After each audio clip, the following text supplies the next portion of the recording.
Okay, we got a couple people on. Mike Mecca's here. Welcome, Mike. Brooke Christine joined in. Welcome, Brooke. Missed you in Minnetonka, Minnesota. Ben Borrell. Welcome, Ben. Nicole, welcome. Kaylee Thompson-Mills. Hey. Kaylee Thompson-Mills, you made my Post-it note tonight. So, I'm not going to tell you what for. I'm going to let you wait, sweat it out a little bit. I will, speaking of sweating it out a little bit, home alone tonight, the girls are gone. Guess what the temperature is set on the thermostat at? Not what it normally is. So, a couple things tonight. Gosh, a bunch of people jumped in. It's amazing. We're at number 30. Imagine that. Good evening, Jennifer. Brian Quigley, good evening. Long weekend it was, Carol Myers. Great weekend, though. Matt Green, welcome. Jay Roberts is in, and he's ready. He's paying attention to the details. I asked who was ready. Nathan Yisker joined in. Welcome, Nathan. Chris Kangas, hour later this side of Michigan. Oh, I should always say we're going Central Time. Rhett's ready to rumble. Tiffin settled in 5 minutes for her dinner tonight. Well done. Hello from Dewey Du Bois. I think Dewey's new. Welcome, Dewey. Robbie Schmidt's in. Mark. Guess who else is in? Spry is Spry this evening, so we'll see how that goes. Are you coming to the sports show in Milwaukee? Sarah Elizabeth, we are. Doing 2 seminars there. Not going to be exhibiting, but we're doing 2 seminars. So Saturday and Sunday. Don't quote me on the times. I think Saturday is 6:30 and I think Sunday is 11 in the morning. First live, watched all the sessions. Chris Hines got in on a live one. Well done, Chris. I got a puppy excited to go. How's it going, Jeremy? It's going good, Adam. Vicky Rayburn is in. Hey. Joel, hello.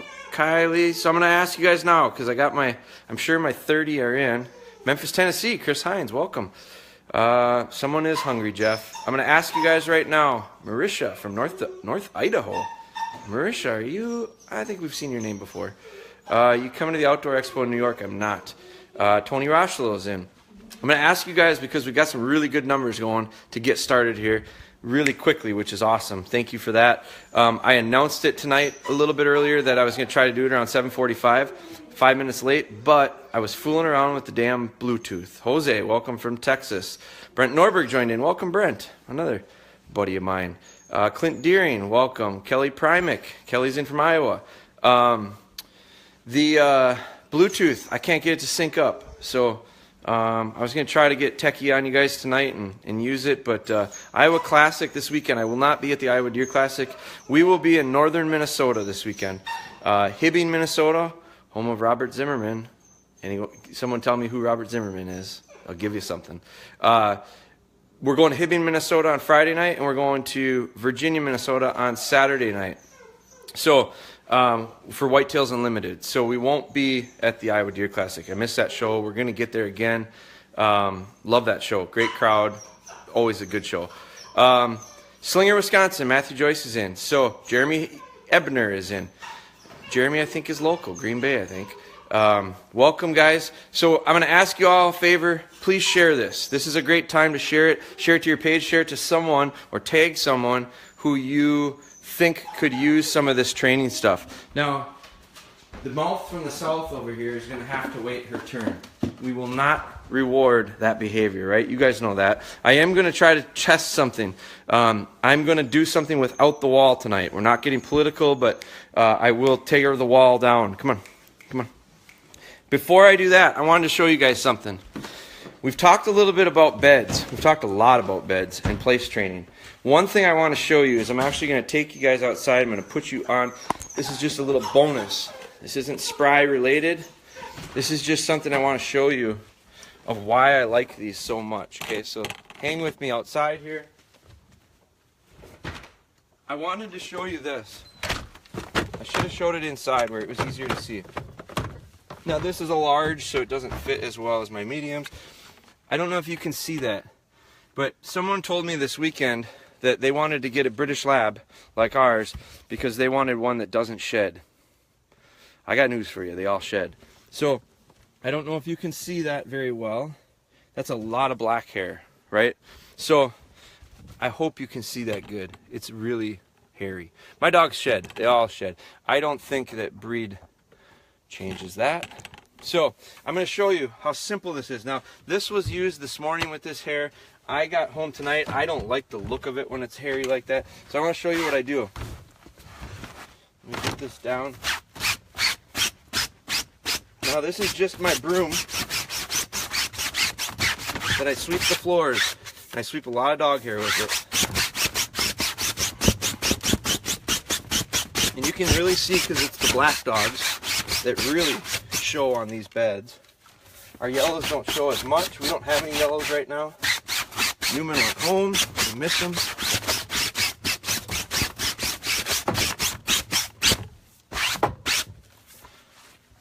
Now, I'm going to bring this back in.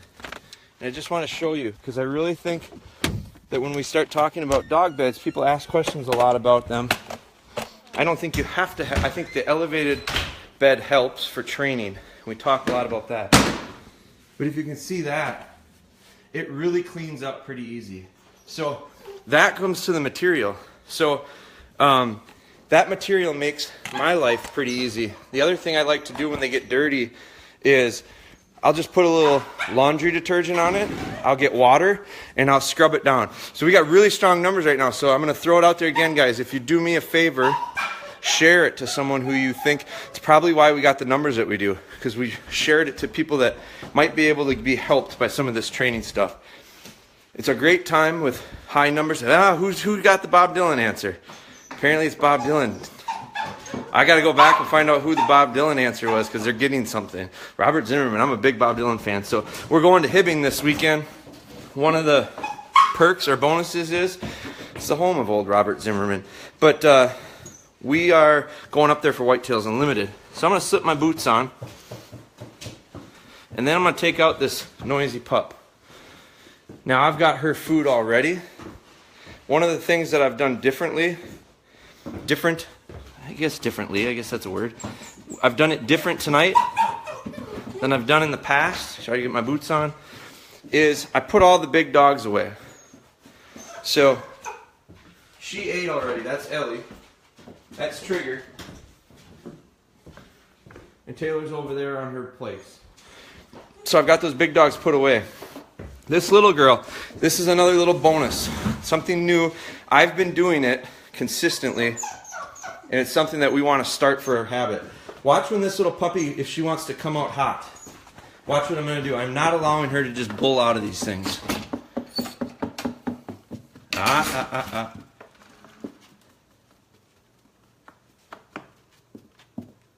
Spry. Very good. Very good. If you notice how I did that, I did not want a dog to come flying out of the kennel.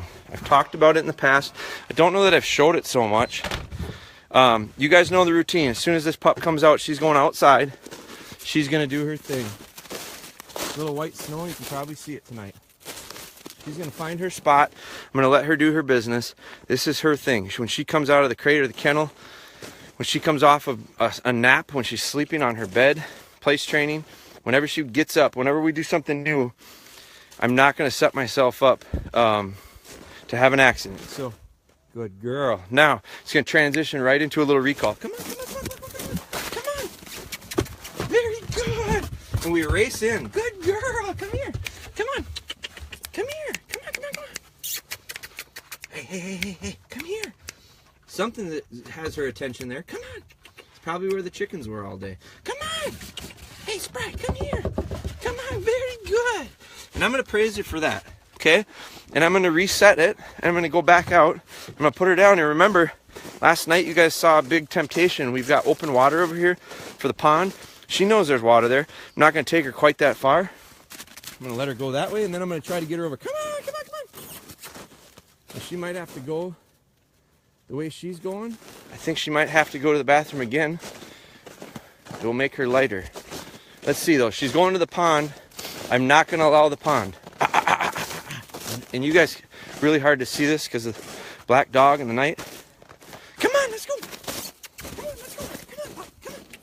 Let's go, good girl. Come on, come on, come on, come on, come on, come on. Come on. Now she's she's really content. She's got her nose down pretty hard over there. So she may be sniffing around to go to the bathroom, so I'm going to give her a chance to do it. This is her spot to go. If you guys remember, I get my dogs to go outside of the yard. She's going to, there she is. She's hunkering down. So perfect. So I got these dogs. For those who are new, because there's got to be new ones right now watching, some of the things we're doing is just trying to form habits. And we'll be in better light in a minute here, I promise. But one of the things we're doing is we're bringing the dog outside of the yard to do her business, because she's getting in a habit. That's the spot she's going to go, come on, little girl.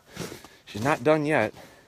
But what I want is, I don't want them pooping in my yard, and I have to clean it up. So I've got enough land that I can get them to poop outside the yard. It's a great trick for your neighbors if you don't like your neighbors, but I wouldn't recommend it. But you get them to go in a spot over and over and over. It turns into their spot. She's done. Come on, let's go. Come on. Come on, come on, come on, come on. Now you see her coming in. Good girl. Come on, come on, come on, come on. Very good. And I'm really going to praise that. I'm really going to praise that because it took a lot for her to go past a lot of temptation to come back in. So now, I'm going to bring her in tonight, and I'm going to do similar to what I did yesterday. I'm going to flip this around so you see.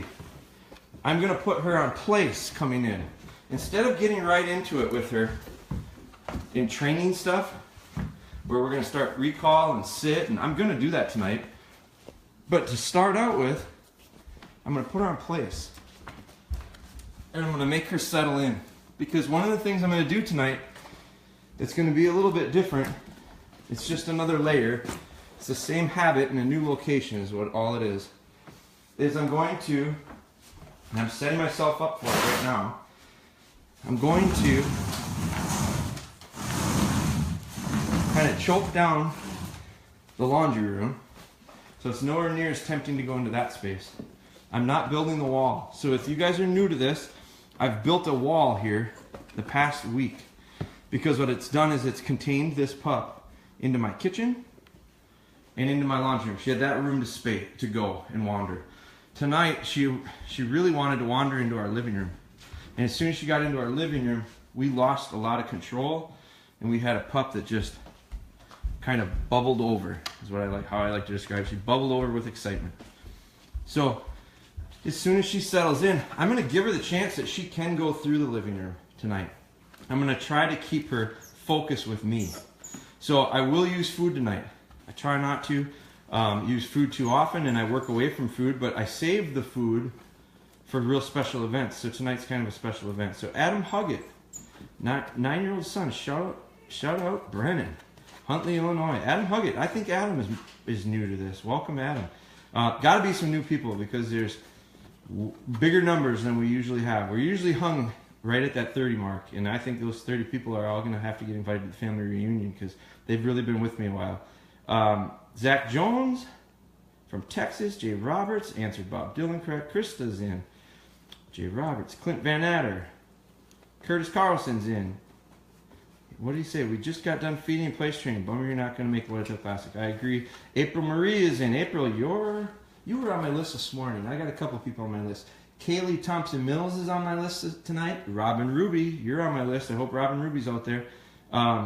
Jackson Schulke and Chris Borgman, Matt Green, Krista. So I just want to go see if there's any new. Corbin Ashbury. I don't know that I've seen the name before several times. I don't know that we've had a lot of interaction with Corbin. So welcome back, Corbin.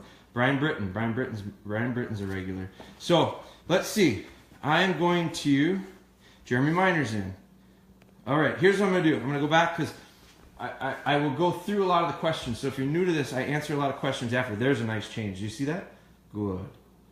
Very good. Blow that one up with hearts and thumbs because that was just a wonderful little settle at a perfect time when I'm actually kind of excited right now. I'm jacked. I see really nice groups of people in here tonight. So I'm kind of riding a high. So I need to settle in myself. Okay? Because this little puppy is going to feed off of my energy, both good and bad. April Marie made a comment, I think it was 2 days ago, where she said, I didn't train yesterday because I wasn't in the right state of mind. That tells me April Marie's catching on to this thing. If you're not in the right state of mind, your dog won't be either. Your dog won't learn. You're potentially more than likely going to take steps backwards, and that's not something we want. So So let's get started with it. I'm going to go over, here's the things we're going to work on tonight. Broken record, repetition and consistency forms habits. Let me grab a little food because I told you I need to pad my bet a bit. So I got a little food. I'm going to put it in my pocket. I'm going to make sure this little pup knows I have it. So I really want her attention because wide open spaces tonight. That's our big change. That's what's going to be new, is our space is going to be bigger. And she's likely to take a hot lap through there. And I'm going to make sure that I can get her back. That's the objective tonight. So I want to get some recall. That's recall work. I want to get some sit. I want to get little bits of sit. I want to get some remote sit where it looks like stay. I'm not going to call it stay yet, but I'm going to put her on sit and I'm going to back off of it and then I'm going to come back to her. And then we're going to get into our feeding. And we're going to really reinforce that during our feeding. Then I've got a laundry list of things that we're going to touch on. A couple of them, people that I want to touch on would be Adam Dirkman asked a question I want to touch on. Randy Muffley, I want to talk about Randy. He sent me a message. Kaylee Thompson, Robin Ruby, you guys are in the list tonight. I want to talk about some training bag stuff. Before I get too far, I have to thank my wife, man.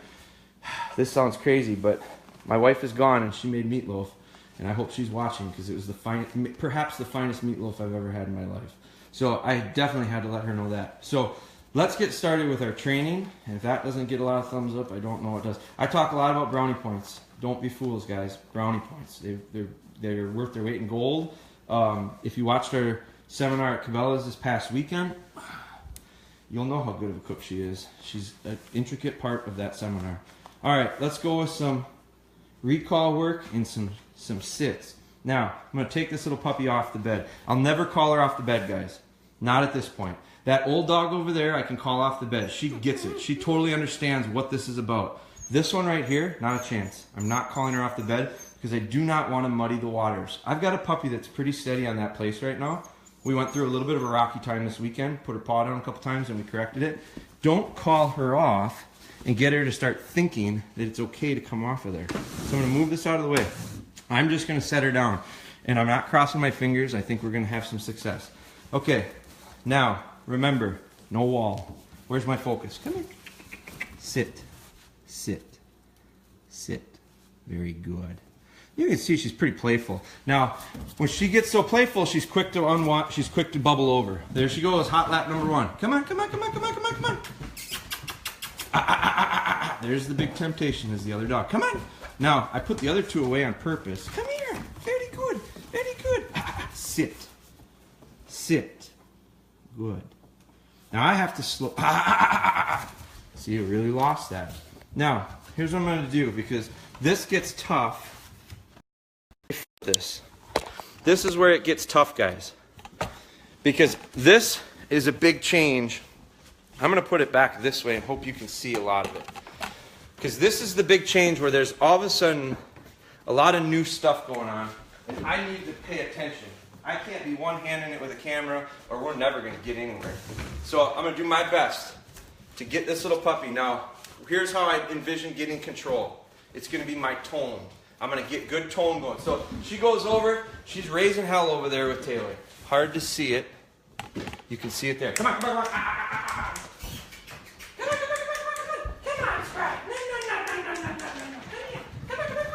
You can see that temptation is just too much. Come on. That's right. No, no. Come here. Come on, come on, come on, come on, come on, come on. Come here. Come on, come on. Sit. Sit. Now, what's important with this? Good. Good. Sit. I don't know if you can tell. Sit. But somebody just got serious. This guy. So when she loosens up to the point where she lost it and bubbled over, sit. Now all of a sudden her body language has changed greatly. Ears have laid back. She's very submissive. Good. Now I want to praise her because I don't want to miss this opportunity. That was really good. She's amping up again. Now, one thing I want to do, I'm going to fix this again. Place. So I put her on place. I want to fix this. I can see where the problem is. I'm going to tip this so that you can see her. I'm going to fix this. The problem right now, before this morning, if you remember, she went over to that mat over there and she chewed on this mat. Well, look what I did tonight.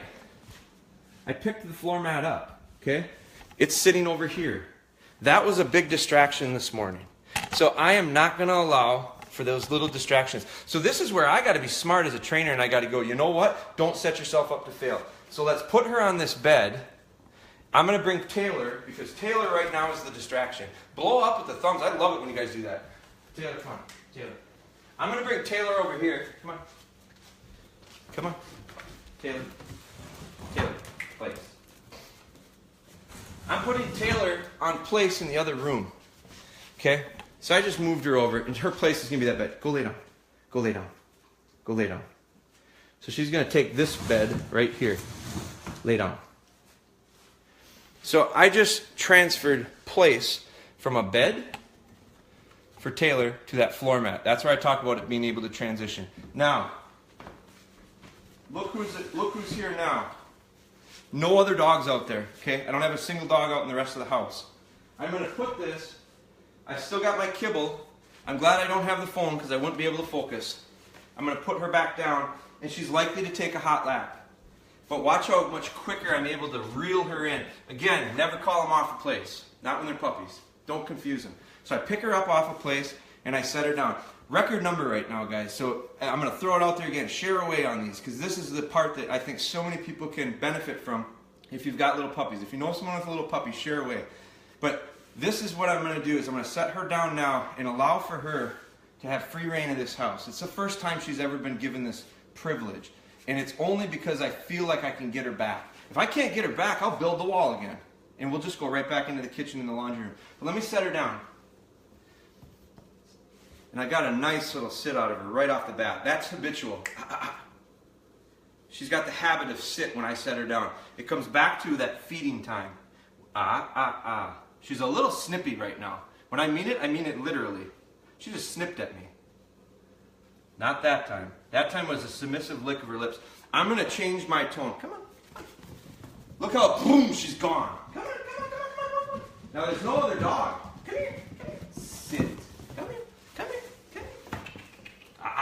Sit. Sit. No. I didn't touch her. That was like a soccer player. Did you see how I reached down and she fell? Sit. I hope you guys aren't soccer players. I didn't mean it bad. Come on. Here. Come here.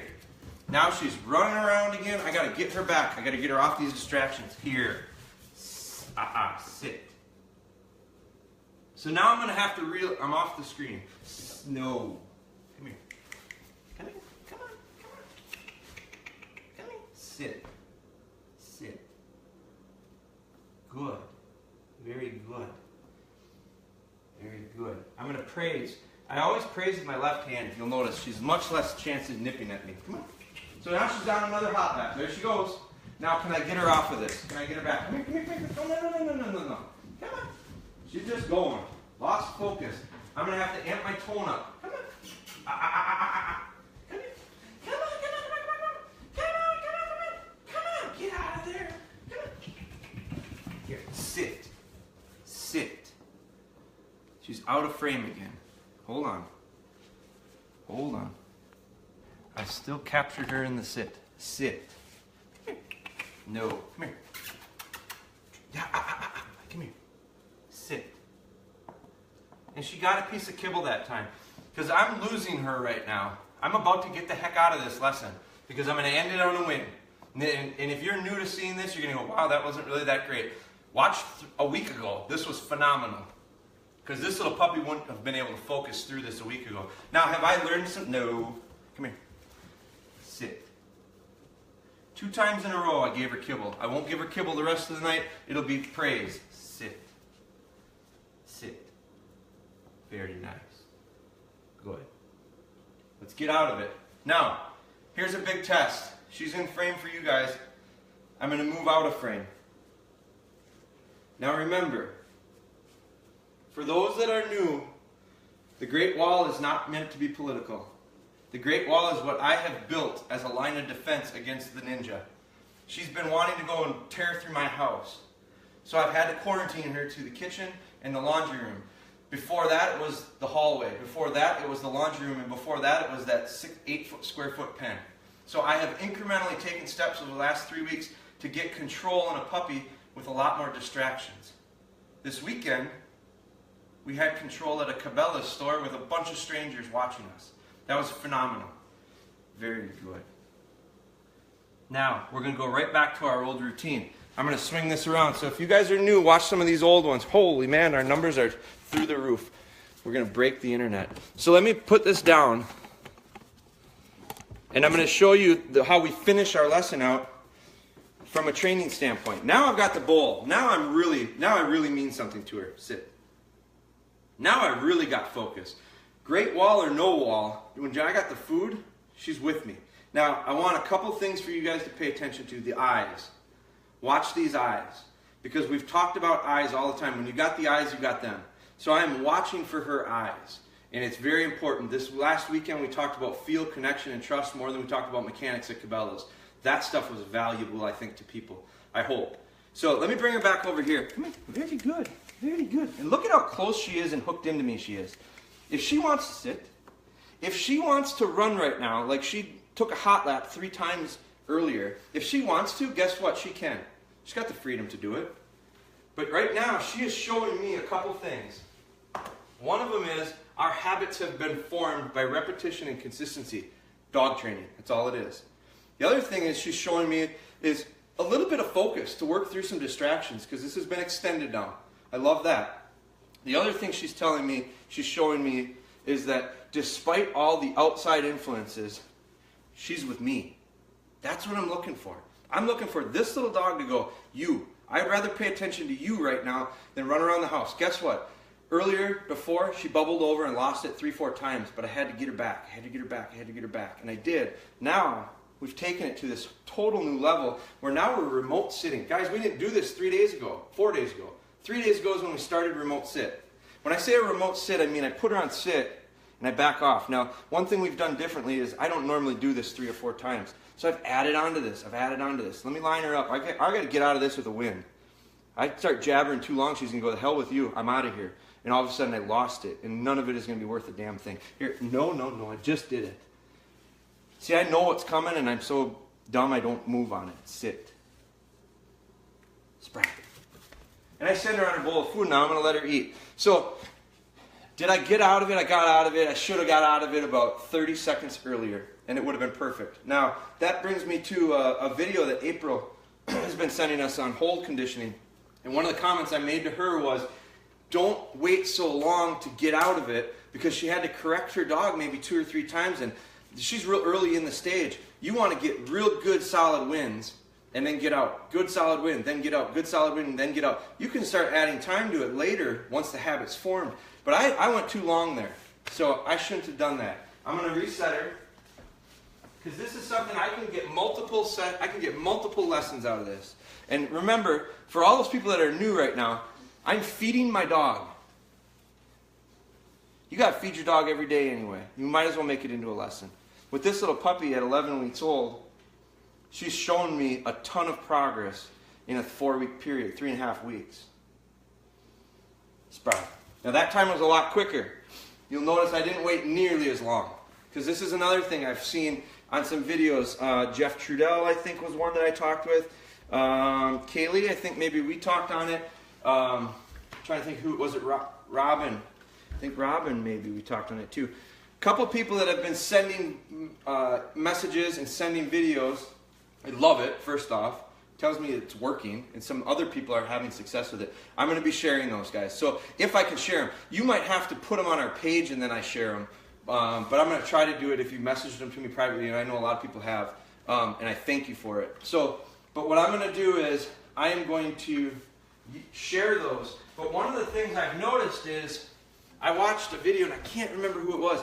I think it was Jeff and Thor. But they sent a message doing this same drill. And it was Jeff and Thor, I'm pretty sure. But they are to the point where I think they should start a remote sit. But I watched it, And it's so funny because you probably didn't realize it, but it was like literally within a second where he set the dog down, steadied the dog, sent the dog on the food.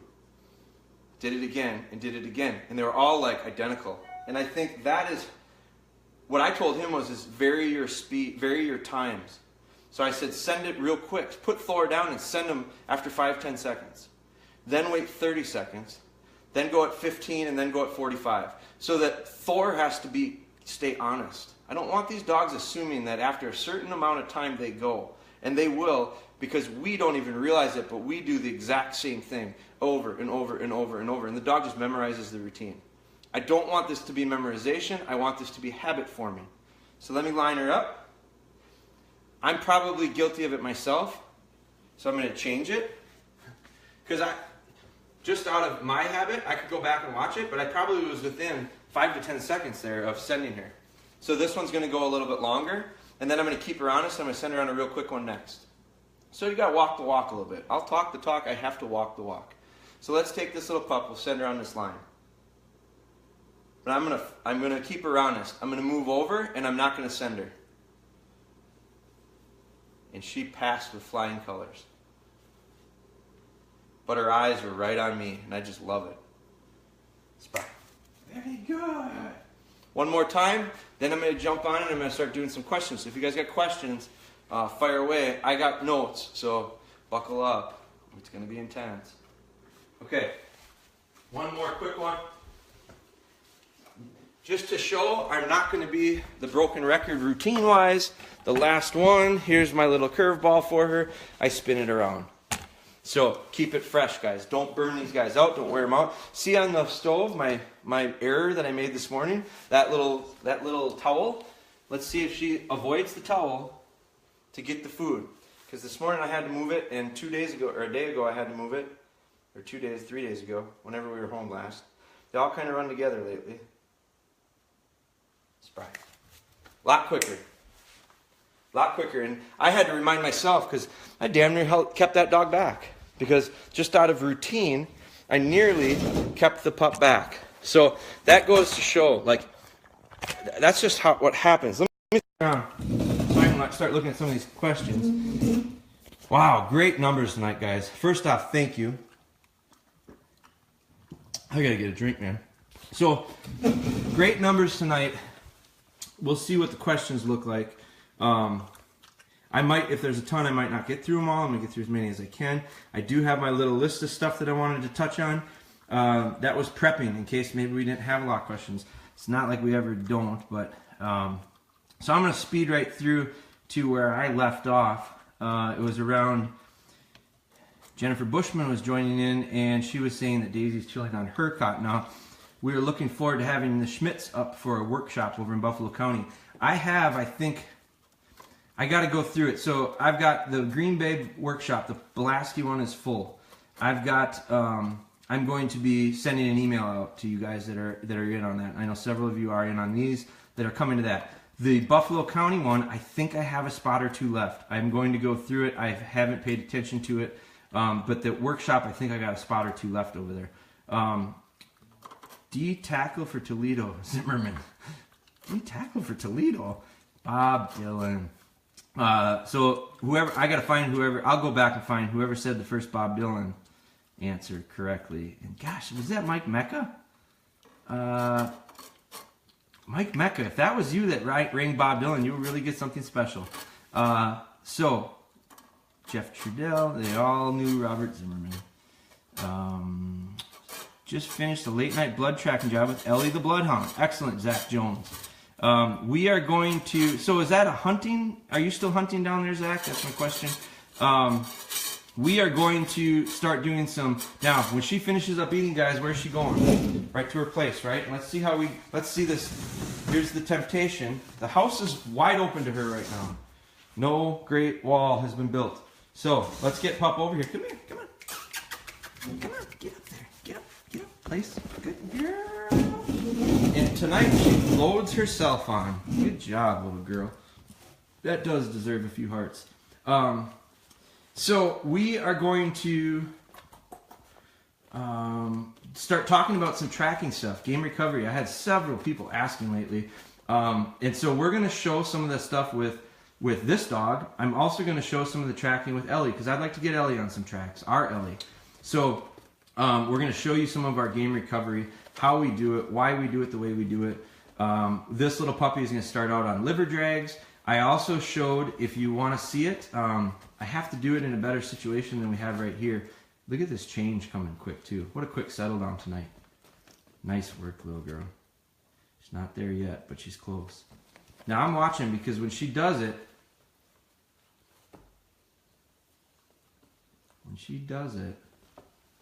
going to hear about it. So we can't be so quick to let them hear about it when it's negative. We got to let them hear about it when it's positive too. So watch her. When the change happens, she's going to hear it, and she's so close to it right now. Yeah, we're talking about you. Here it comes. Very good. Very good. Now, ended that one nicely. So, you guys know, for those who are new, I always like to wrap. I like to put a number on it. I don't want to get crazy. There's another one. Good. Very good. That's a very good girl. I don't like to get crazy and get too excited, but I'm going to be honest with you. I'm going to give tonight an 8 3/4. It might push 9. I think 9 is a little generous. But I thought tonight was tremendous due to level of difficulty for a first time of having no wall. I thought tonight was probably a little bit of a test for her, because I was just pumped. I was really excited. I was high energy, and I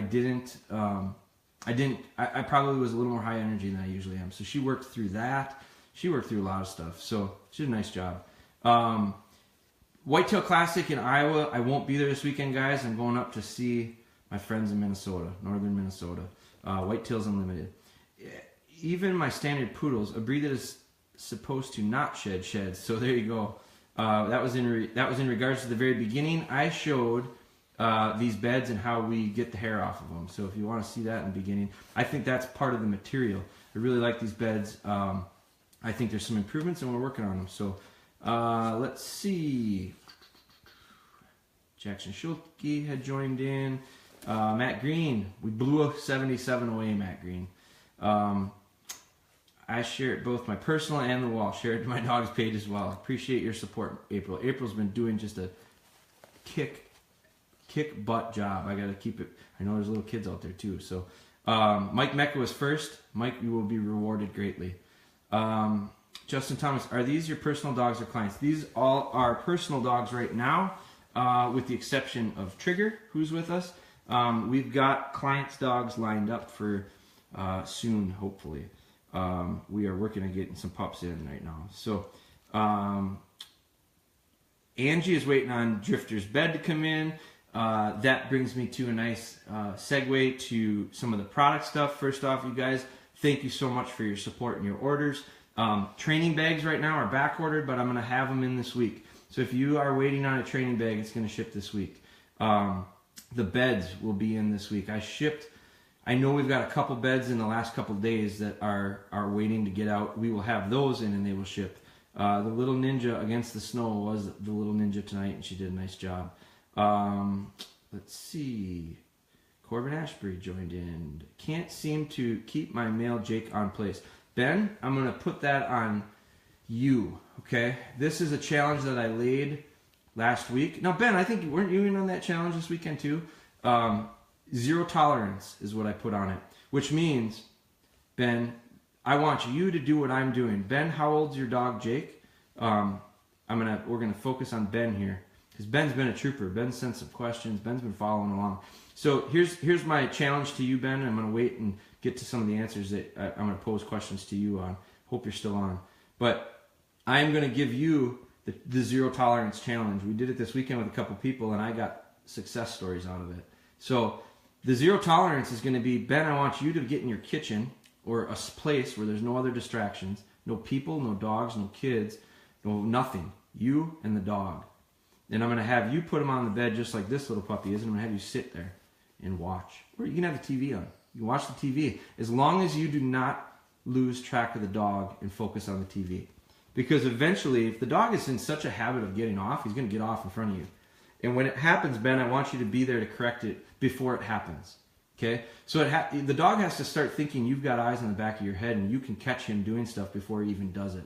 And that's going to come from you reading him, Ben. You're going to have to lock in with him completely. And it's going to be zero tolerance. And when I say zero tolerance, it means absolutely 0 feet come off of the bed. Now, I'm assuming you've got an elevated bed, Ben. If you don't, I'm going to challenge you. You're going to have to get one. Because you're fighting an uphill battle. You're trying to plug a dam with your finger. It's not going to happen. So, a couple questions for you. Are you using an elevated bed? And are you willing to accept the zero tolerance challenge? If you do, you'll see success. And I'll help you get through it. Jeremy Miner, how you doing? Good evening, Brian Britton. Spencer Marshall in. Megan Smith joined. Jeff, I'll beg the beer. Beg the beer to the family reunion. Jeff's in. Speaking of beer, you twisted my arm. So, let's see. Stephanie joined in. Steph, I hope you were in a little earlier. I really hope you were in a little earlier. Northwest Ohio, Josh Harper. Josh Harper might be new. Welcome, Josh. Spent 2 solid days watching him like a hawk and doesn't seem to be catching on. Well, let me ask you this, Ben. Did he get off? Did he get off the bed? Because if he got off the bed, I blame it on you. Can't allow it to happen. I mean, you might have to intensify whatever it is you're doing because it's not working. So what I want you to do is find a level that works. I mean, if you got I don't know how old the pup is or how big the pup is, but if you're not picking that puppy up and putting it back on and meaning it, like when I say something to this puppy and I mean it, I get response. I don't have to change my tone very much because I'm usually very, very soft. So when a little bit of tone comes in, she really perks up and goes, whoa, what's going on?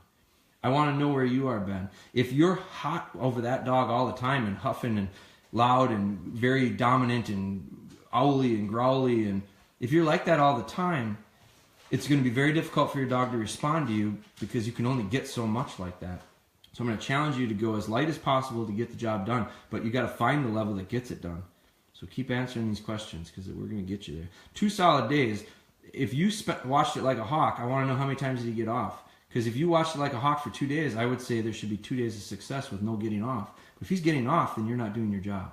And that's what has to happen. And you just, what you want to do is you're not looking for 2 days of solid. You're looking for 1 session of solid. And then take the pup off or the dog off and reset and do it again. And now look for 2 sessions in a row. You can't have a long winning streak without the first win. So we're always looking for big winning streaks, championship seasons. Got to win game 1 first. So that's my challenge. So keep answering these questions, Ben, because I want to know the details. Kaylee Thompson, she feels nervous because she's on the list. She made the list. So many watchers. Matt Loxley was great. It was awesome. We're still holding pretty strong.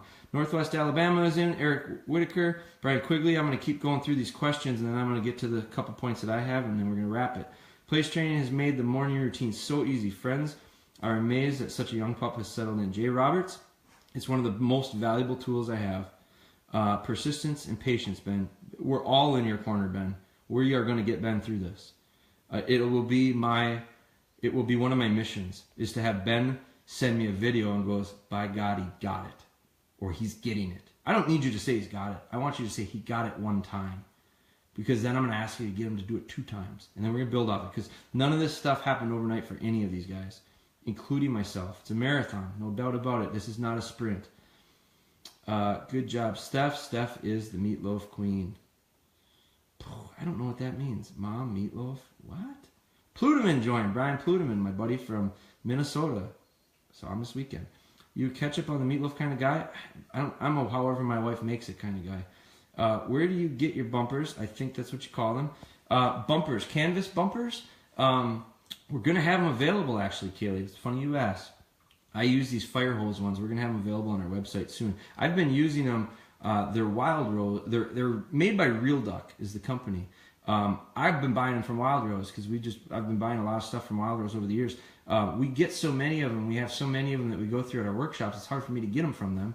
So what we're going to do is we're actually going to have them made up with some DogBone stuff on them. So those are going to be available soon. Bruno Gustavo, I wish I could answer you, my man. I won't even try to read it. Welcome, Bruno. Welcome. 95 people watching. That was we set a record tonight, guys. Full of vinegar this afternoon. You know what? I thought she did a nice job. This is in reference to Spry. She worked through a lot tonight. He was extremely sharp with it and came out of it really quickly. Came out of those distractions quickly. Well worth me cracking a cold one. So she has earned it, and so have I believe. Andrew Wasson joined. Andrew, welcome. Not sure if Andrew's been in often, if at all. The numbers keep going up here. You broke the century mark. It was a goal. I didn't. I don't like it. I'm a goal-driven guy. I got a lot of goals. We hit one of them tonight by going over 100. So I got other goals, man. I got lots of them. Minnie Kimber during her hold conditioning, she does settle in and get. She's a little antsy. You know, I see Angie. I see a little Kimber in her, but I also see a lot of Ellie. Because if you watched her when I did dial her in, she's real soft and she just almost wants to roll over. I don't want her to roll over. I don't want her to roll over because I don't want her to give in. I don't want her to escape. So I want her to take my little bit of tone without giving in. So towel on the oven was the problem that I had, guys, or that I had earlier, and we got out of it. How many deer heads do I have? That question came up before. I think we have 12 or 13 right now, Matt. We just got one back. That's why that painting's on the ground. That head's not going to stay there no matter how hard I fight it. But Steph has made that clear. It's just there because we surprised my son when he got home. Soccer players.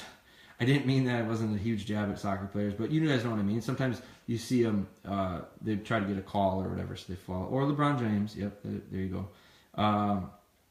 These videos are exactly what you need, Mindy. So Zach knows Mindy, and hopefully Mindy's getting some help out of this. Drusilla Miller, Will Grodhouse, welcome, guys. Phone died. Mike Mecca lost us. He's still a big winner. Kaylee Thompson-Mills, there's that name again. You're on my list. Go Spry. Great job. Amazing audience tonight. It was awesome. It was awesome. Go Pack, go. Why would you, Wyatt? Jeez. Jeremy, our pup is getting better at recall, and when we do it in the house, and when we move him off sit, he follows me like healing.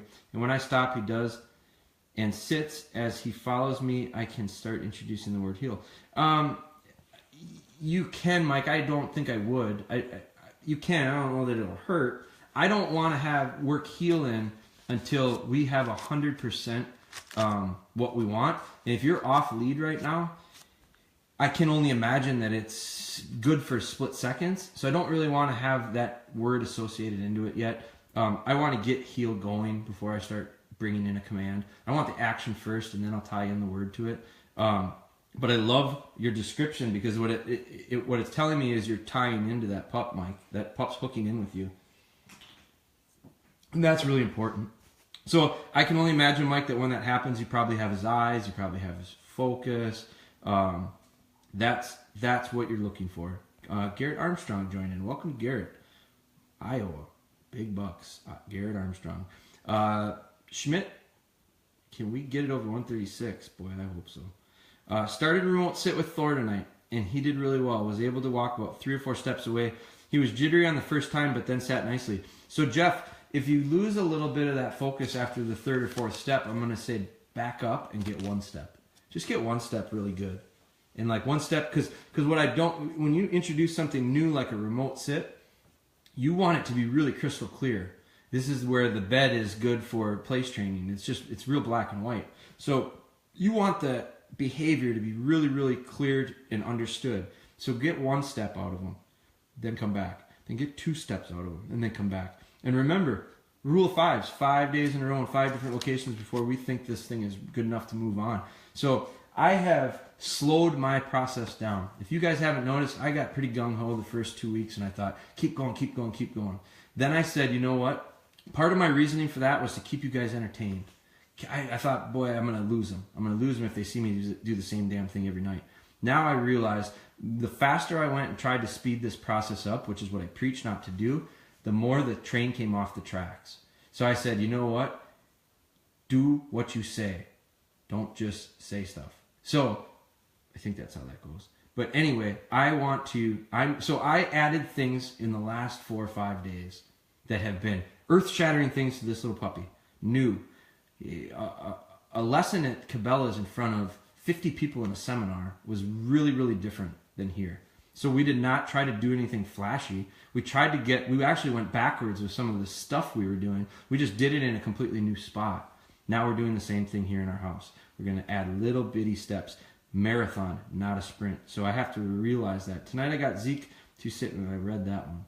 Or tonight I got Zeke to sit, and I walked all the way to the food and back. I try and mix it up now that he's getting better. Exactly, Mike. So once you get a behavior, mix it up. Keep him honest.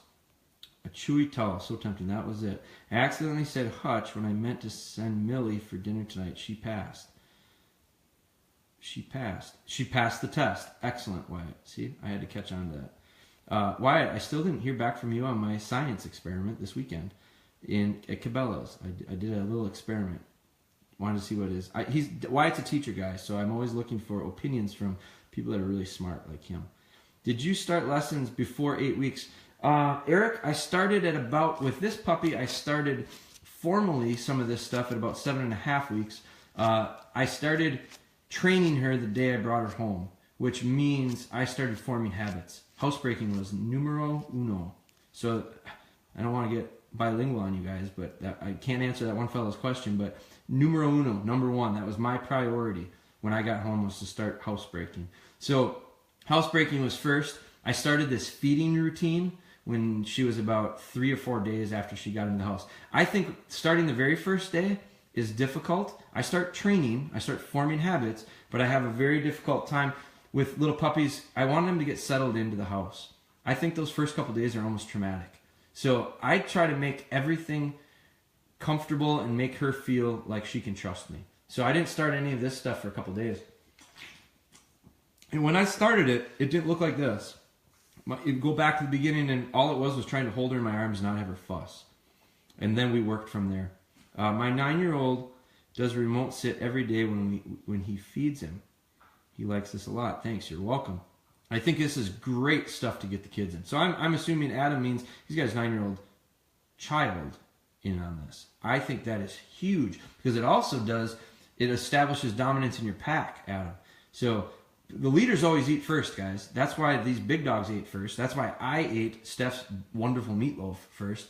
This little puppy eats last all the time. So Adam, anyone else who's got kids, these are great things. Don't get the kids involved until the dog understands it.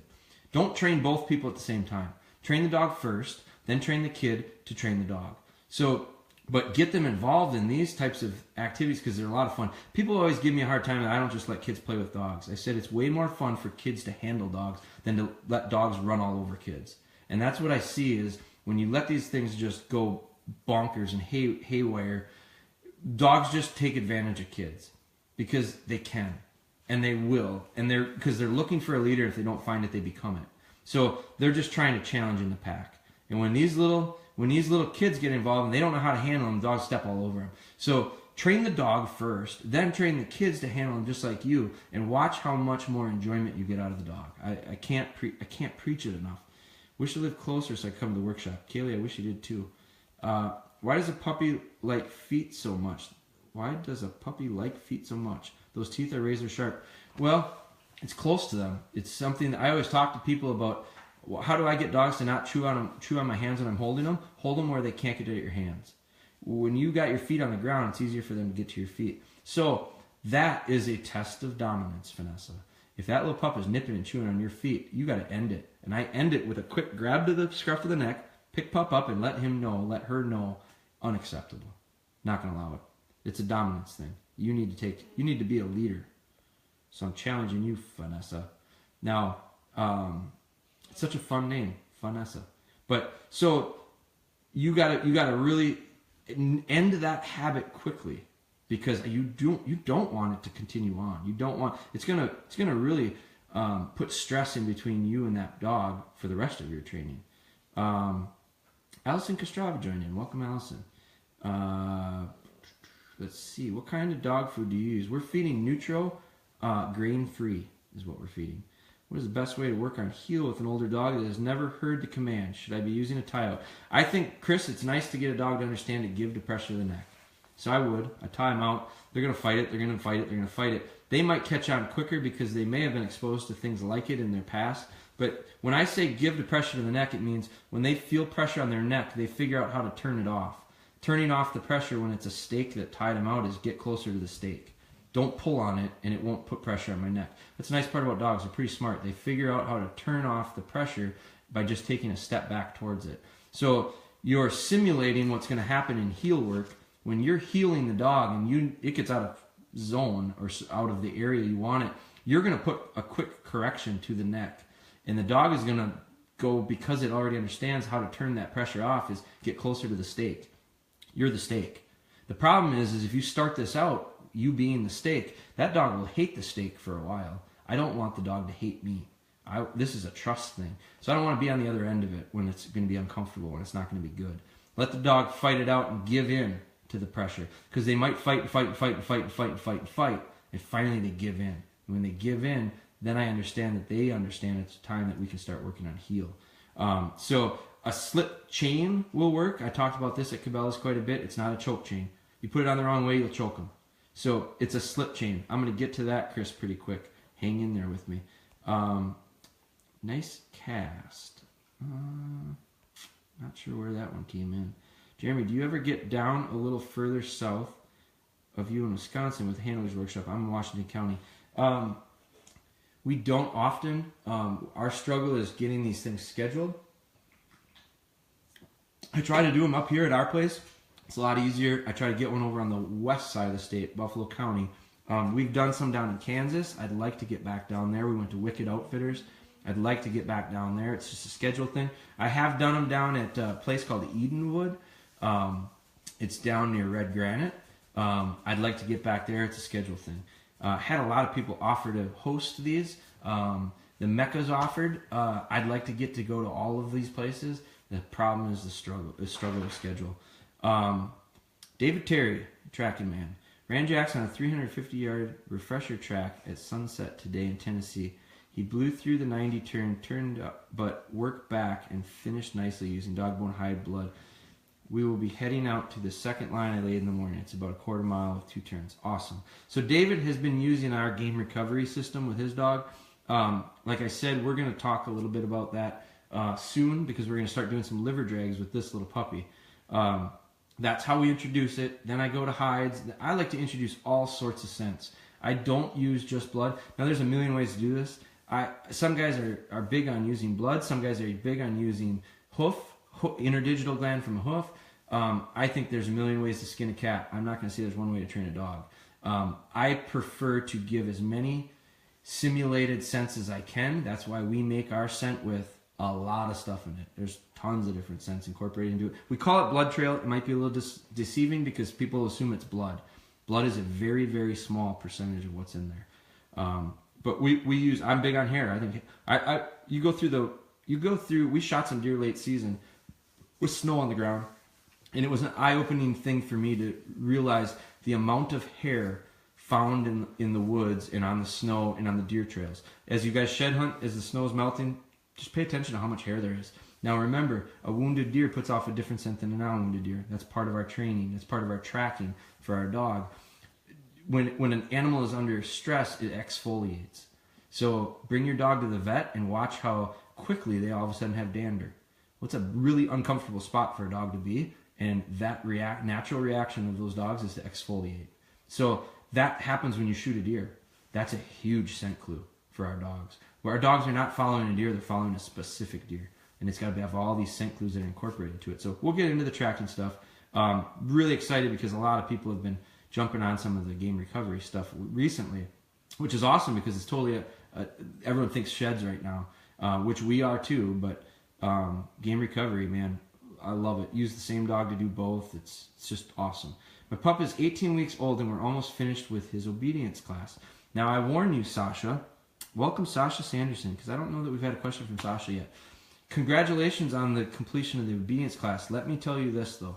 I don't think it ever ends. And they're probably going to tell you the same thing. But getting through the class doesn't mean you're done with obedience.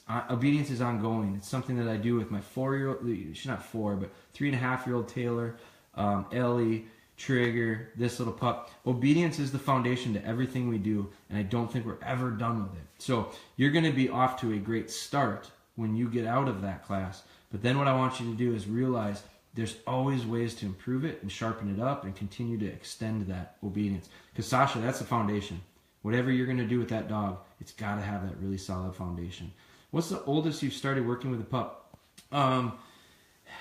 Me personally, I guess I've worked with dogs of all different ages.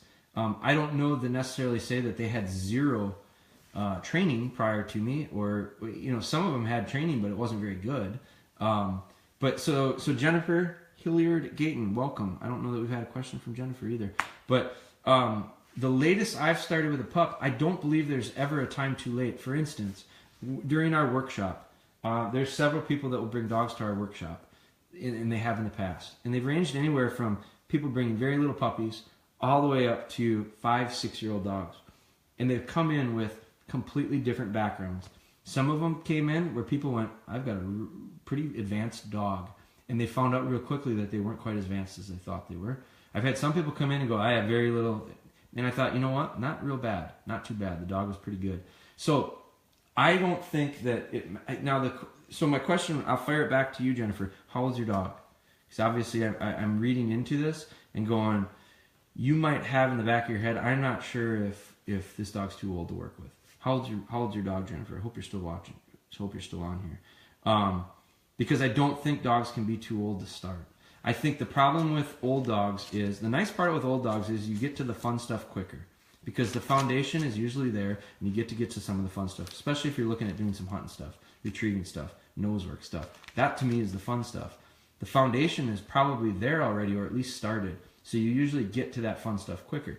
The downside with older dogs, Jennifer, is 9 times out of 10, I find, you will find if you get into this with a plan and you start executing your plan, you'll find holes in your training. And those holes will become very, very evident. Because there'll be some drills that you're going to start doing, and you're going to go, I can't do it because he can't do this or she can't do that.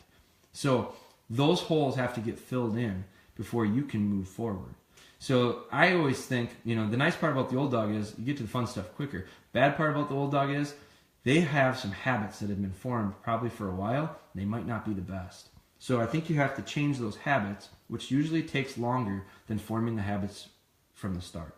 So really roundabout answer at that one. But Jennifer, how old's your dog? I'll tell you if it's too old or not. I'm going to order a bed. What is the correct way to get my 2-year-old of the bed? I'm going to order a bed. What is the correct way to get my 2-year-old of the bed? Off the bed? Off the bed? So to call them off. So yes, so you don't want to call them off the bed. I think I'm reading into this right. Go over to the dog and heel the dog off. So this is another one of those things, Jennifer, that it's a good back-to-back question. If you don't have a dog that heels very well, Mark, you need to get a dog that heels very well at 2 years old. So you can go over and heel it off. That's how I would prefer for you to take it off. If you don't have heel work, I recommend you work on it. And to get the pup off, you could physically pick the puppy up, pick the 2-year-old dog up and set it off the ground.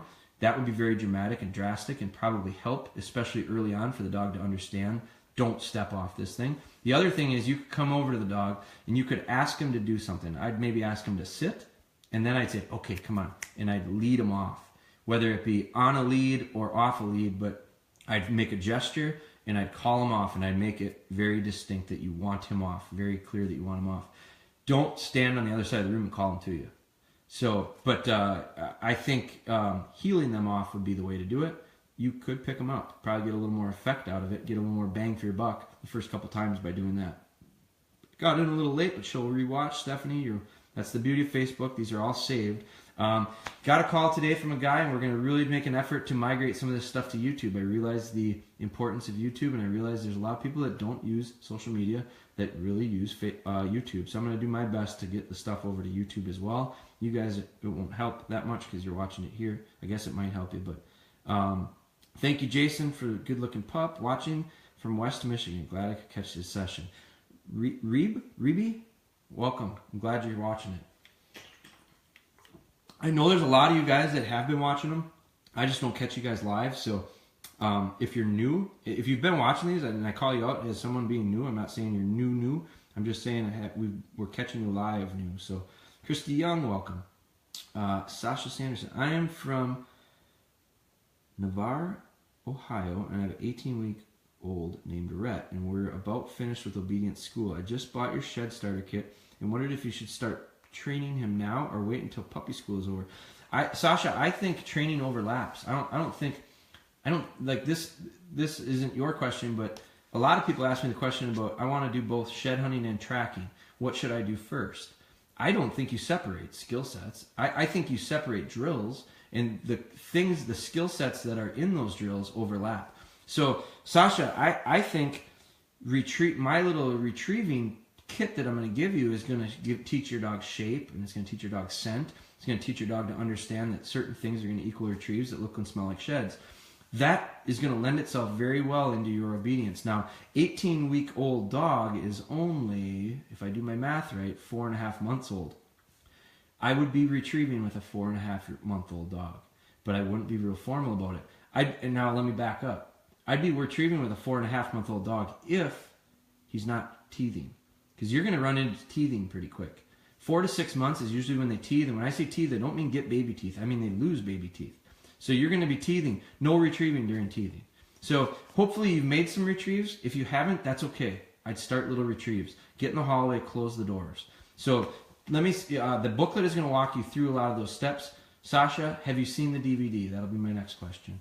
I would recommend that. The DVD is the training booklet on steroids. So that would be what I would recommend for the shed stuff. And in your puppy school, depending on how things go with your puppy school, the puppy DVD, in my opinion, is probably the most powerful tool we have available. It probably will reiterate, and it might give you another angle or approach at some of that obedience stuff. But I think the school is great to get a good foundation. Now it's time to put some of that stuff to work. And I think in the meantime, you can look at some of the habits that you want to start forming and creating those habits now. Zero Tolerance Challenge works. Ours is different, dog, this Monday. It takes a lot of commitment, Mike. So it works, but boy, it was probably a little bit more work on your part. If you want results, I wish I could say that this stuff didn't take a lot of work. I wish I could say everything in life didn't take a lot of work. I wish I could say that building a business was pretty easy. I wish I could say that name your job, whatever your job is, why it's a teacher.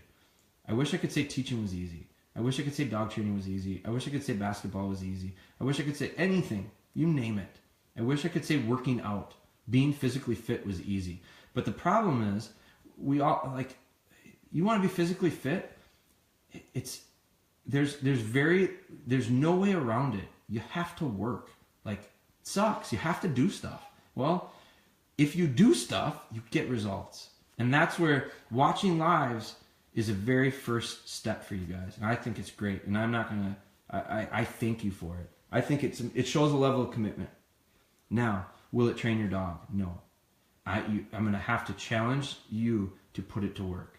So Mike got a challenge this weekend and he stepped up. Jeff Trudell got a challenge this weekend. He stepped up. Ben, I challenged you tonight. We're going to get you there. And you know what? Sometimes you need that help from whether it be just from an information standpoint, or if I'm I need motivation. Like, I'm competitive as hell. I don't like to get beat. So when someone challenges me, I usually figure out a way to try to win. I'm not going to say I win every time, but I don't like losing, so I'll leave it at that. But to me, Ben, I will help you through it, but I can't do it. You're going to have to do it. Mike did it, and it worked. Got any time to come shed hunt in Vernon County? I wish I had time to shed hunt on our farm in Buffalo County, Sarah. I really appreciate that, but that's the problem I have right now. We do more work when I wish I was not working. But we just got dumped on with some snow, so that's going to hopefully extend it a little bit for us with the sheds. But will he fall? Not sure where that one was. Cody Miller joined in. Meatloaf comment, then Meatloaf Ma. Wedding. Oh, yeah. Wedding Crashers. I never saw the movie. but I have seen the clip. Will you be at the Deer and Turkey Expo in Columbus in March? No, we won't, Luke. Unfortunately, I'm sure we're somewhere if it's in March. It just won't be there. Go Pack Go is in our pack. Get over it. Yeah. Go Pack Go. I got you, Wyatt. Wish I could post a pic right now. My river is laying exactly the same as Spry. Jay, take a picture. Take a picture. You can do it. Send it over. I asked you at Cabela's about my border collie not eating her food very well. I wet her food and problem solved. She's good to know. KM Cutters. Excellent. So KM Cutters and Jason Erickson made a 160-mile round trip, one-way trip, all the way to see us in Cabela's, and I thank you guys for doing that. It was awesome. It was great to meet you guys. Got it with the remote sit advice. There you go. Got a Wild Rose pup coming in a few months. Working on the game plan for training. Chris Hines. Watching your training sessions are great and very helpful. Thanks for sharing the methods and thoughts on working with the pups. You bet, Chris. That's why we're doing it. Tonight is evident that we're gonna reach more people. We're gonna help more people. That's the point. I also got it with the heel, thanks a ton, and I got the meatloaf reference stuff. See, I didn't. Right over the top of my head. Missy Ferguson joined. Welcome, Missy. We are doing remote sit with the food. Grit is doing well. UT is all, UTI. Yeah, see, I'm slow sometimes. UTI is all cleared up, and we're back on track, literally. Thanks. You bet, Brooke. Brooke, I want to see some videos. I want to see you show me some stuff that you guys are working on. I know you are. I'm going to throw a challenge out there. I'd like to see where that little pup is. Marty Caffey, new to the group. Where did you get Spry? Spry is from Wild Rose Kennels, Oxford, Mississippi. Kevin Schmidt joined in. Kevin Schmidt, we were talking about Edenwood earlier, Kevin. Ryan Krasanik joined in. Welcome, Ryan. Buddy from Green Bay here. What part of Kansas have you done trainings in? We were down in Lacine. Lacine is down in the southeast corner, pretty close to Missouri, I think. Gonna have to make it to a workshop at your place then. Yes, that would be the closest, Jeff, if you're coming from down by Washington County. We will be down at Deerfest again. Haven't signed anything up with Hugh yet, but I'm pretty sure we're going to be there doing some seminars again. We're driving 9.5 hours to come to the Handlers Workshop. Can't wait. John Ballard. Can't wait to have you guys. Mike Mecca joined in. He was out. He's back. My pup has been having major biting issue. Jennifer, back. He has been food aggressive, and anything he finds he refuses to give up. If I take it from him, I usually end up with a bruised hand from his bite. I've tried hand feeding him to help break the aggression, and even trading the thing I don't want him to have for something he can have, but he becomes aggressive when it comes to anything near his mouth. The rest of his training moves through quickly. How old is your dog, Jennifer? How big is your dog, Jennifer? I'm not sure on the tactics that you've used so far. As far as hand feeding, to me, I don't know that would fix anything. I think it might get a pup to start nipping even more, with the idea of the more I nip, the easier it is for me to get food, and which is a reward. Plus, she's feeding this aggression thing. So there's a dominance issue going on. I don't know how old the dog is or how big the dog is, but I want to know a little more about this. Let me know on that, because I think we have to fix this issue like yesterday, like right now. And to me, I got questions about the family. What's your family look like? Because I'm asking this because I want to know what the pack looks like. Where's this dog in your pack? How big is this dog? How old is this dog? Is this dog think is the leader of the pack right now? I don't know. I got to have some answers and some description on that. Nicole joined in. Welcome, Nicole. Morgan Clark joined in. He's almost a year old, so I must be down getting close to the end. If you answered it that quickly. He's almost a year old, and my second dog is nearly 2 years old and has zero drive to learn anything. Okay, so my question is, I'm assuming this almost a year old is the aggressive food one. So what I would do is I would make sure, so back to my question on the family situation, everyone's going to eat before that dog, hands down. That dog's eating last, no matter what. That dog's not going to eat until what I would do is I would do the exact same drill that I'm doing with this tiny little puppy right now, where I'd set the bowl of food down and make the dog sit and wait until I let them go to eat. And the nice part about it is if there's a break, if the dog doesn't sit down and wait for me, just pick the bowl of food up. Dog doesn't get to eat. So they'll learn really quick that that's how they're going to get their food. They're going to have to behave the way we want them to. Another thing I would do is I'd take the food away midstream constantly. There's all sorts of things I would do that would establish where the dog is in the pack during feeding time. And then I'd work on other times outside of feeding, because I think we might have some major issues with where the dog is from a dominant standpoint. My 3-year-old pup is bad about keeping track of where I'm at or off leash. Wood walking, he gets distracted, and I try to randomly call him back. Foreign work, but how can I get to where I trust my pup off leash? Baby steps, Beverly. Incremental training. You can't trust your dog off leash until you can trust him 100% on leash. So let me read back on this. Is bad about keeping track of where I'm at when we're off leash. So let me ask you, how good are you on leash? How good is the focus on leash? Wood walking, I'm not sure what that. Wood walking, he gets distracted. When walking, he gets distracted, I'm guessing. So you need the dog to heel perfectly on lead. When I mean perfectly, I mean like focused on you, eyes to you. You're going to see, I'll show you some of that, Beverly. If you're tuning in, you're going to see some of that, especially as we get going with Spry, but I could show it to you, some of that stuff with outside with our other dogs as well. I want eye contact. I want the dog focusing on me. I want the dog working, feeling off of me. Watch our Beverly, look at we did 2 Cabela's work seminars this weekend, and I do heel work with a little girl at 6 years old. Madeline was her name. And I do heel work with a 6-year-old little boy named Waylon. And they heel with Ellie. And when I first have them walk Ellie, they're not very good. Dog doesn't look like she knows how to heel very good.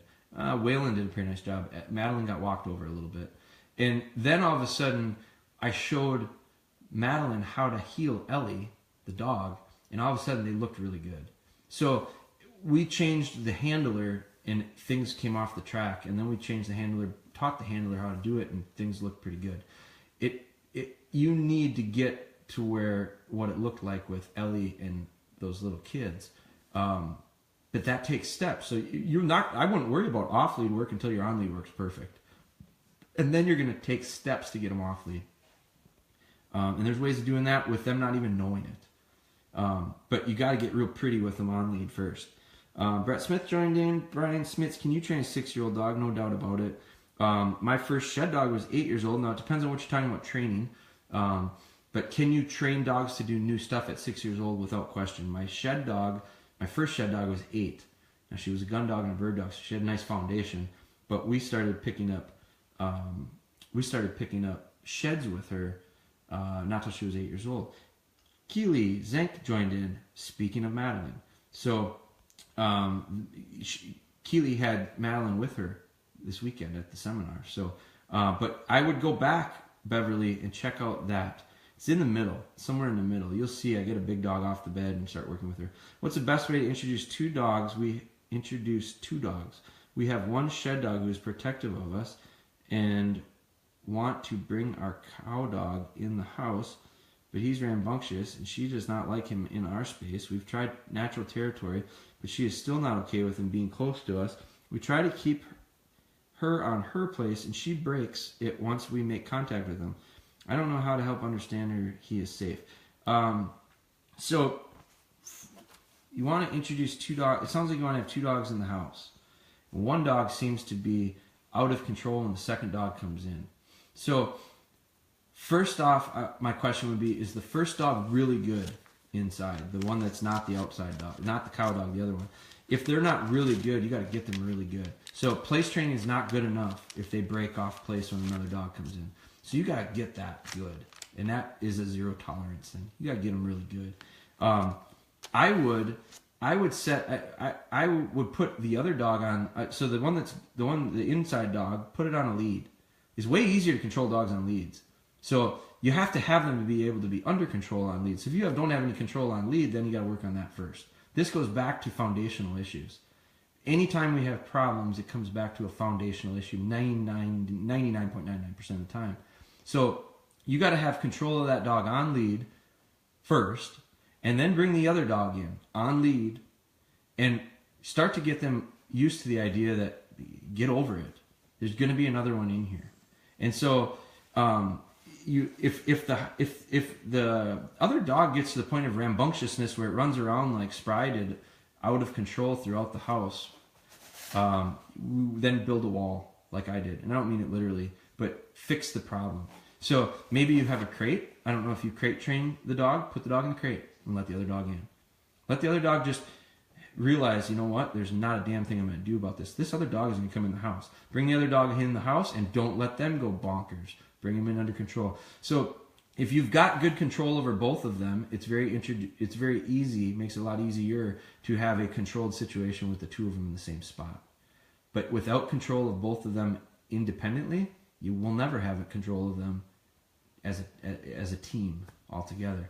So I would say, Morgan, reverse engineer this problem, figure out where all those little problems are, and plug those holes, fill those holes in, and then work towards the big picture. The end game is getting these two dogs in the house together to behave. That's Z. Right now you're at A, and you can't go from A to Z, so you'll have to pick apart all those little steps and win one battle at a time, and eventually you'll win the war. But it's going to take steps, and it's going to take time. So, marathon, again. Jeremy McCarty, we'll bring the pack down to Iowa, and let's get them come a day early, and it's night for the deer class. I can't make it, Jeremy. Boy, I wish I could. I appreciate the offer, and I may even sip a glass of whiskey or two with you if I were there. But I am going to be in the Great North Woods of Minnesota next weekend. We've got 2 Whitetails Unlimited events that we'll be at. So I'm not going to make the Deer Classic in Iowa this weekend, although I wish I would. Great show. Brent Norberg joined in. Diane Bolanders, say hello to the boys, Diane. Down in Iowa. Jennifer, so they're beagles. Okay. Fee had her first outdoors on a leash walk today in town. She and Chris did great. Fee is twin sisters to Spry. Spry started tying out last week with the weather. So we will start doing some lead work very shortly, guys. We tied her out again today. It was pretty nice out. We're gonna get a couple more days. Spry has adjusted to a tie out quicker than any dog I've ever had before. So it makes up for the shortcomings we're having with the retrieve. We'll get there. We'll get there with all of it. My household is me and my husband. Okay. So I got to go back and see what the original... Let's see. I'm going to jump right back to Jennifer in a second here. Speaking of food guarding, I've tried training food guarding out of Jax with no avail. I did try everything. Jax is 85 pounds in 18 months here. Here lately, I'd heel him about 10 feet away from the food bowl. He begins to quiver and growls when I pet him. I don't send him until he quits growling while I pet him, but not showing much progress in about a week or so.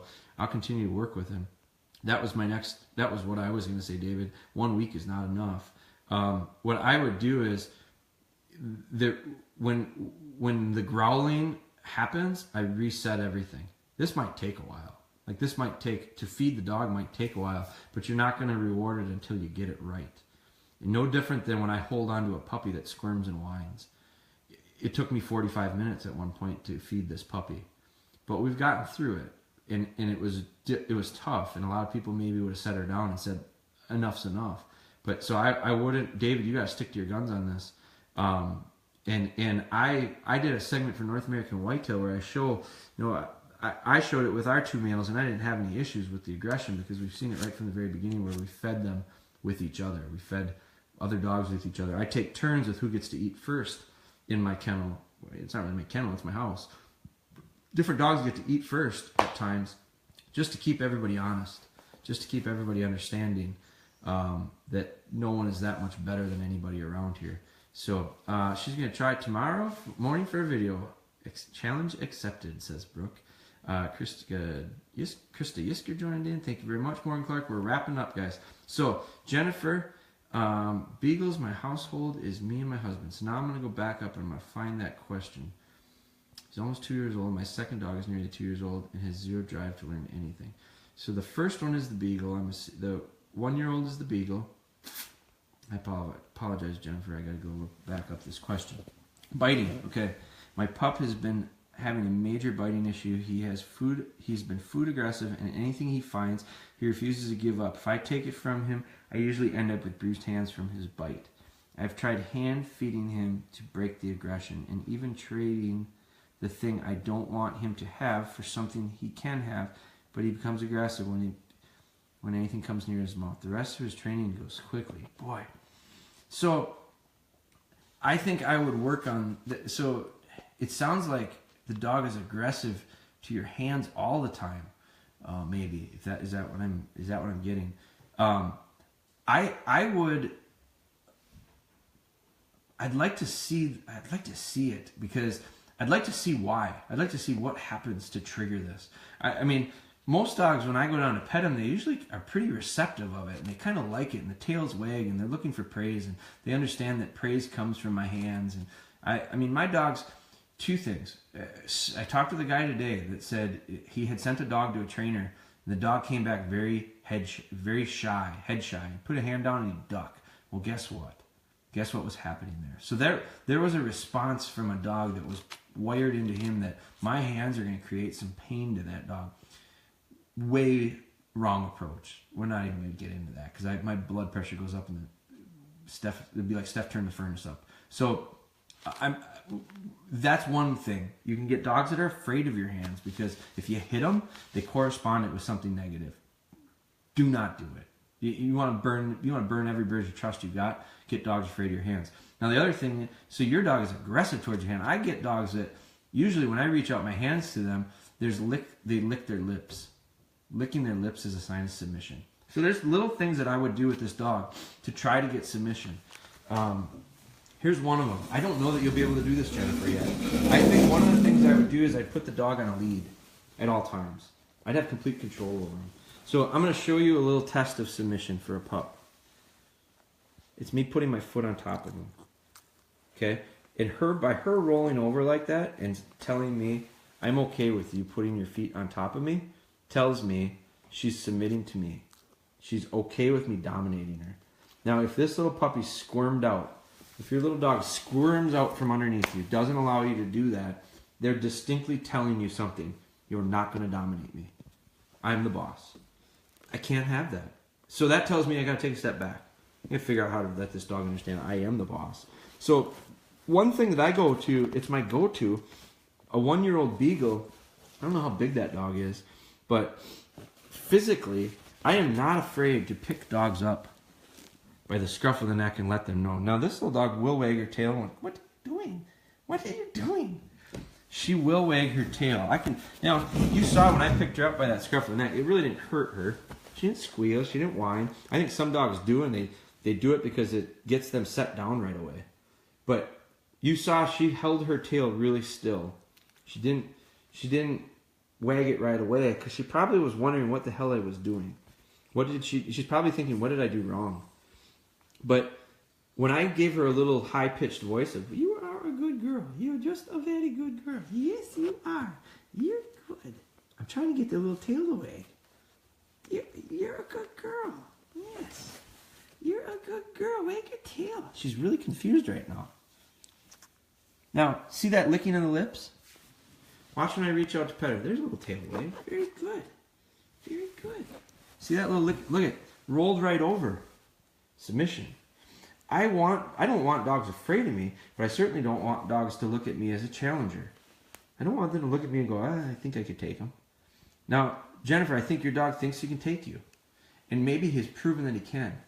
So, I don't know if you physically can do it or not, but at some point it needs to be established with that dog, you are the boss.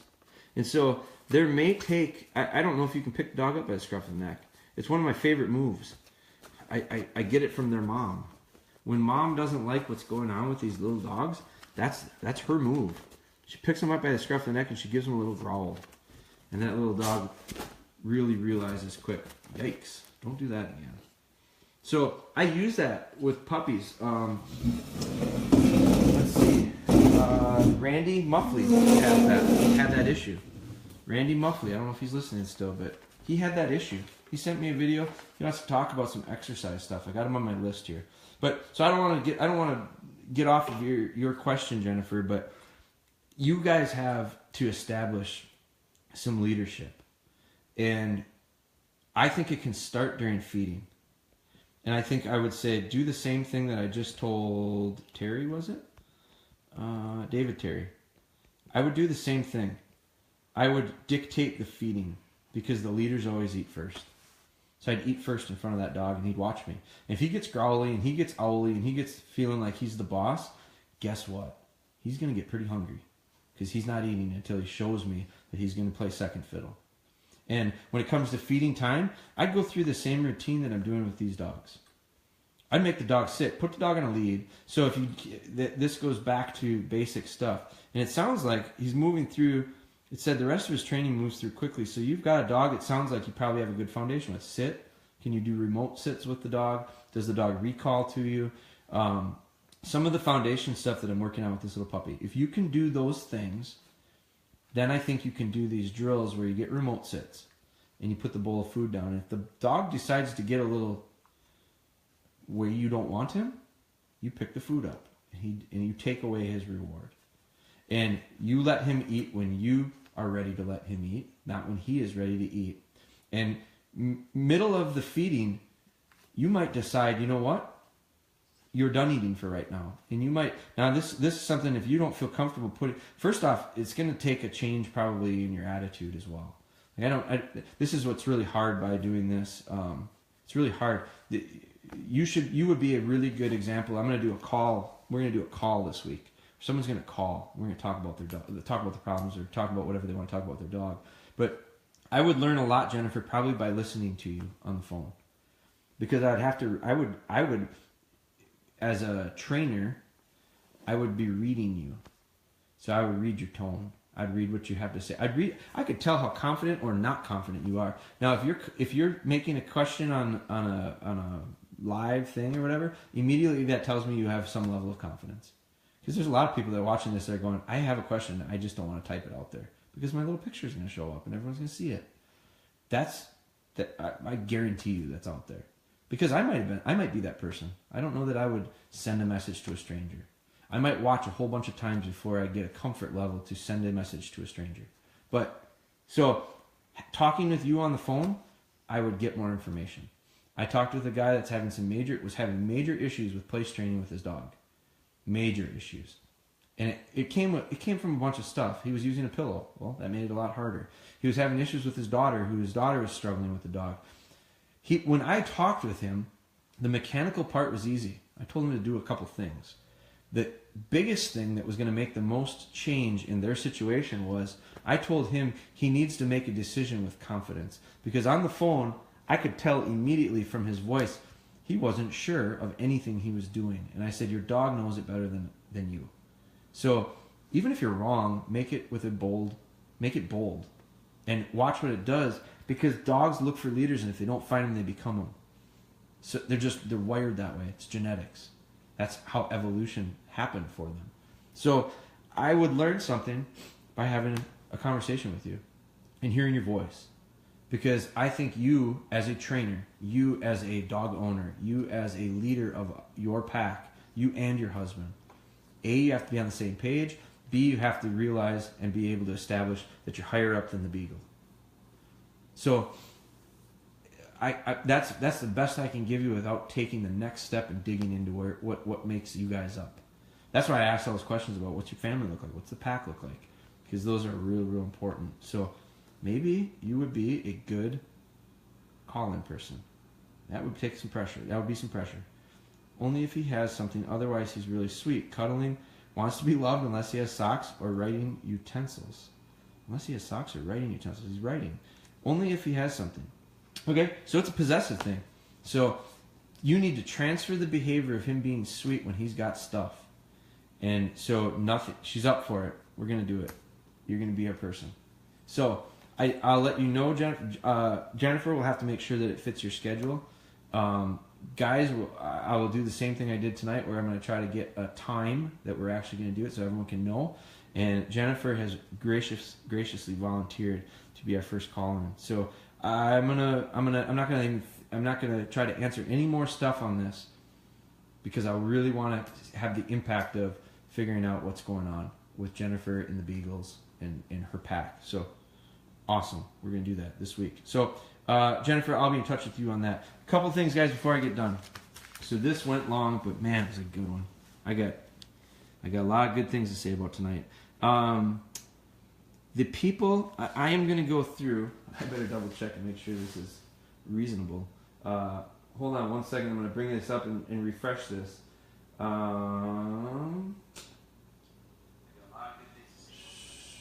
I gotta turn this down. I'm bringing up my computer because I want to see 58 shares. So there's only 31 of you on right now, so I know you're not all on. I am gonna go through. God damn, I don't want to send 58 emails, but the people who shared it tonight, I'd like to send something. I'd like to thank you guys for sharing it because you guys made it the best night we've had yet. So I want to send you guys something. Send me in a message. You can send it to our Facebook, but send a message to the DogBones page. Send me your address, ship me just a mailing address, and just put on there.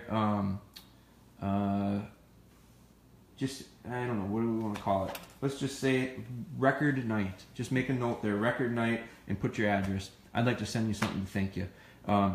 That's for the people who shared the stuff tonight because diehards are still in. Stephanie says, "Look at that, we're hovering around 30." Jennifer, are you one of the diehards? Because if not, you might get invited to the family reunion this summer. Great job, Jeff. Looks like your core group is still here. It certainly was. I'm not done yet. I'm finishing up, but that was number one on my. When we started this, there were seven shares on this thing tonight, and it's up to 58. So there is no mistaking why. Send me your address. I'm gonna send you something. On my list tonight, here's my list. Meatloaf was on the list. I got that out of the way. The bed and the hair we did in the very beginning. The training bags on back order. I think I mentioned that. Robin Ruby, Kaylee Thompson, Mills. Kaylee Thompson Mills. What I wanted to talk to you about was you sent me a great video. A great video. Max is doing really nice. I think your dog's name is Max. Max is doing very nice. She's working out and extending remote sits, getting the food ready, and sending. Here's my question for you. I want you to be careful with some of your commands. I noticed you were using hold. Now I don't mind. You can use whatever command you want. You were using the command hold when you went out, and I don't want you to have issues down the road when we get into hold conditioning. If you're going to hold condition that dog, that's going to be a command you're probably going to want to use. So don't use hold for something now that may be confusing later. We got a little dog that's probably going to have to go to the bathroom after that big long session. So be careful on that. Let's see. Now that was that Kaylee or was that Robin? That was Kaylee, I think. Robin, I wanted to. Now I didn't take very good notes. Pup's gonna have to go out to the bathroom. I gotta look quick here and see. Oh, Robin sent me a video. I wanted to give her credit. She sent me the video and she says Spry jinxed her with her rambunctiousness of barking. So thank you for sending the video. You've sent several in now. Don't reward it.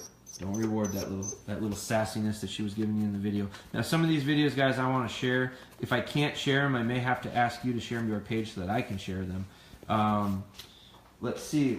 It was a great session, Shaldig. Thank you for following along. Place. And Adam Dirkman sent me a great picture. He's on my list too. Great picture of another little pointer. So I love seeing these other breeds, guys. And his little pointer was on place. Awesome video. Can't wait to watch and learn more. Thank you, Jamie. Thank you, Kaylee. Guys, I'm going to get this puppy out before I'm cleaning the bed. You guys have a great night. We'll talk with you. We'll be back at it tomorrow. And Jennifer, I'll be in touch with you. You guys take it easy, all right?